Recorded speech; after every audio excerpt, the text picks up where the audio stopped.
സിനി ഗാഥ ഇങ്ങ് വന്നില്ലേ? അമ്പലമൊക്കെ കണ്ടിട്ട് ഇങ്ങ് വന്നോളാന്ന് പറഞ്ഞു മാം. ഓക്കെ.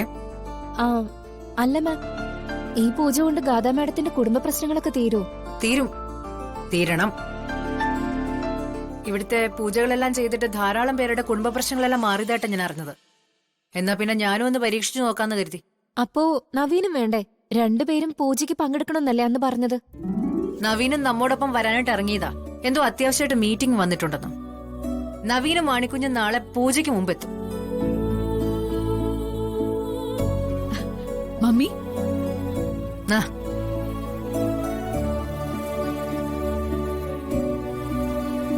എങ്ങനെയുണ്ട് അമ്പലവും പരിസരവും ഒക്കെ? ഇവിടുത്തെ ആംബിയൻസ് ഒക്കെ മോക്ക് ഇഷ്ടമായി കാണുന്ന മമ്മിക്കറിയാം. ആ മൊത്തത്തിലൊരു പോസിറ്റീവ് വൈബാ മമ്മി. പിന്നെ ഇവിടെ പൂജയ്ക്ക് കുറെ ആൾക്കാരും വന്നിട്ടുണ്ട്. ഞാൻ വിശദമായിട്ട് അന്വേഷിച്ചു.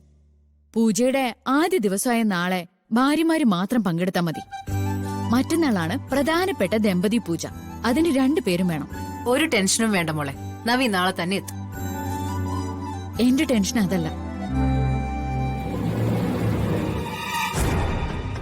ആ കൃഷ്ണ എങ്ങാനും ഈ പൂജയുടെ കാര്യം അറിഞ്ഞ പിന്നെ അവളും നവീനും കൂടിയായിരിക്കും ഒരുമിച്ച് വരുന്നത്.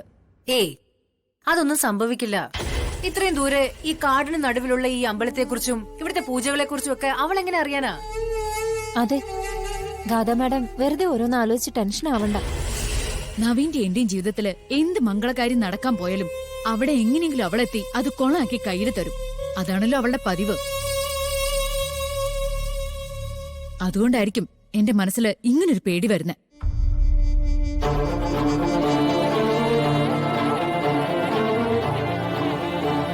ഇത്തവണ അവൾ ഈ പരിസരത്തെങ്ങാനും വന്നാ ഞാൻ ചുമ്മാ ഇരിക്കുന്ന ആരും കരുതണ്ട. മോളെ, നീ ഈ ആവശ്യമില്ലാത്ത ചിന്തകളൊക്കെ മനസ്സിൽ നിന്ന് കളഞ്ഞേക്ക്. കൃഷ്ണ ഇങ്ങോട്ട് വരാനേ പോകുന്നില്ല. നീ ചെന്ന് ഫ്രഷ് ആയിട്ട് ഈ ഡ്രസ്സൊക്കെ ഒന്ന് മാറിക്കേ. ചെല്ലേ.